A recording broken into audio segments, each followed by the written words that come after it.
दूर एक गांव में एक औरत को दो बच्चे होते हैं, जिनमें से एक लड़का और दूसरी लड़की होती है। औरत का पति बोलता है, लड़का तो ठीक है, मुझे कमा कर भी देगा और ध्यान भी रखेगा, लेकिन लड़की का क्या करूं? इसमें तो सिर्फ खर्चा ही होगा। इसे पालना और इसकी शादी, इन सब में बहुत खर्चा होगा। ऐसा कहकर वो व्यक्ति बच्ची को उठाता है और उसे फेंकने के लिए निकल पड़ता है।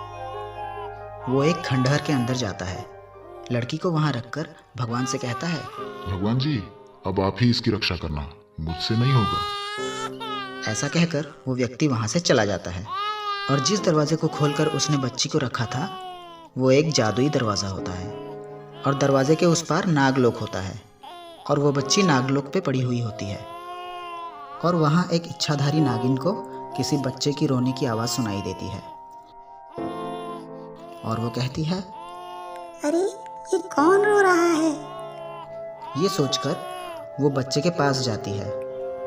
वो बच्ची को उठाते हुए बोलती है, ये तो किसी इंसान की बच्ची है। ये इंसान भी अपने स्वार्थ की चीजें रखते हैं और बाकी चीजें फेंक देते हैं, जैसे इस लड़की को फेंक दिया। ऐसा कहकर इच्छाधारी नागिन जादू से दूध की बोतल बना देती है और बच्ची को पिलाती है। बहुत प्यारी बच्ची है, आज से मैं इसे पालूंगी। डर मत बेटी, आज से मैं तेरी माँ हूँ। इतने में वहाँ एक चुड़ैल आ जाती है और वो कहती है, कितनी प्यारी बच्ची है, इसे तो मैं खाऊंगी और जवान हो जाऊंगी। मुझे दे दो ये बच्ची। मैं ये तुम्हें नहीं दूंगी, ये मेरी बच्ची है। ये तुम्हारी बच्ची नहीं है, इसे तो वो आदमी उस खंडहर में छोड़ गया था। और तभी उन दोनों में भयंकर लड़ाई होती है। नागिन उसे मारकर भगा देती है और नागिन कहती है, मैं इसे पढ़ाऊंगी, लिखाऊंगी और बहुत प्यार करूंगी। मैं इसे नागलोक में नहीं रख सकती, मुझे इसे लेकर धरती में ही रहना पड़ेगा। ये कहकर नागिन उस खंडहर के अंदर से होते हुए धरती लोक में प्रवेश कर जाती है और पीछे पीछे लालची चुड़ैल भी धरती लोक आ जाती है। इच्छाधारी नागिन अपना भेष बदलकर और जादू से एक घर बनाकर वहाँ रहने लगती है और जैसे ही वो बच्ची बड़ी होती है वो उसे स्कूल भेजना शुरू कर देती है। और दूसरी तरफ वो स्वार्थी आदमी जिसने उस बच्ची को फेंक दिया था वो खेती कर रहा होता है और कहता है, हे भगवान, यह आपकी कैसी लीला। मैं बरसों से यहाँ खेती कर रहा हूँ और यहाँ अनाज का एक दाना भी नहीं उगा और मेरा बेटा भी खेती में मेरी मदद नहीं करता। मैंने मेरी बेटी को फेंक कर बहुत बड़ी गलती कर दी। आज अगर वो मेरे पास होती तो मेरे काम में कुछ न कुछ हाथ बटाती। और बहुत निराश हो जाता है। वहीं दूसरी तरफ लड़की देखते ही देखते बड़ी हो जाती है और स्कूल में सबसे ज़्यादा नंबर उसी के आते हैं और पूरे उत्तर प्रदेश में टॉप करती है। गांव में हर जगह सिर्फ उसी के चर्चे होते हैं। गांव वाले कहते हैं, अरे देखो, इस लड़की ने सबसे ज़्यादा नंबर लाकर हमारे गांव का नाम ही रोशन कर दिया। अखबारों में, टीवी में इसकी तस्वीरें और हमारे गांव की ही तस्वीरें दिखाई जा रही हैं। सभी उसकी बड़ी तारीफ कर रहे होते हैं। फिर एक दिन स्कूल से आते वक्त वो चुड़ैल उसे देखती है और कहती है, मुझे इस लड़की को खाना है और जवान होना है।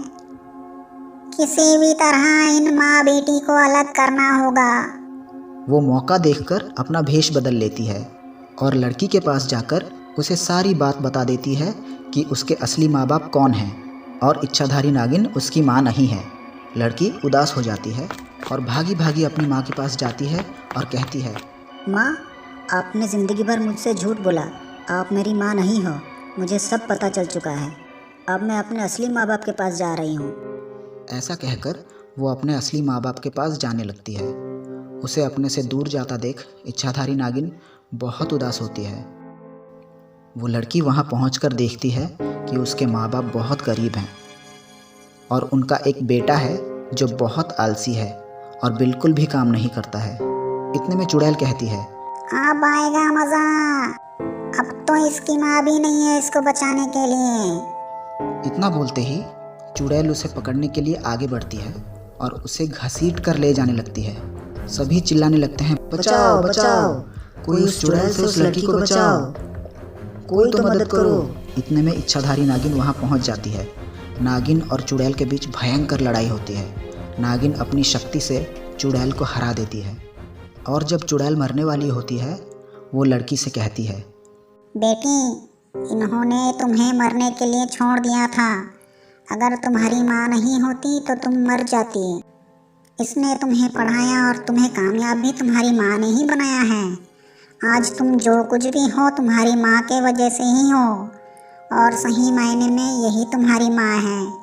तुम्हें इसी के साथ रहना चाहिए। ऐसा कहकर चुड़ैल मर जाती है। लड़की अपने असली माँ बाप से कहती है, आप लोगों को अगर मुझे पालना ही नहीं था तो मुझे पैदा ही क्यों किया? आपने मुझे पैदा करके फेंक दिया, मुझे मरने के लिए छोड़ दिया। आप लोगों को भगवान भी माफ़ नहीं करेगा। ऐसा कहकर वो अपने इच्छाधारी नागिन माँ के साथ चली जाती है।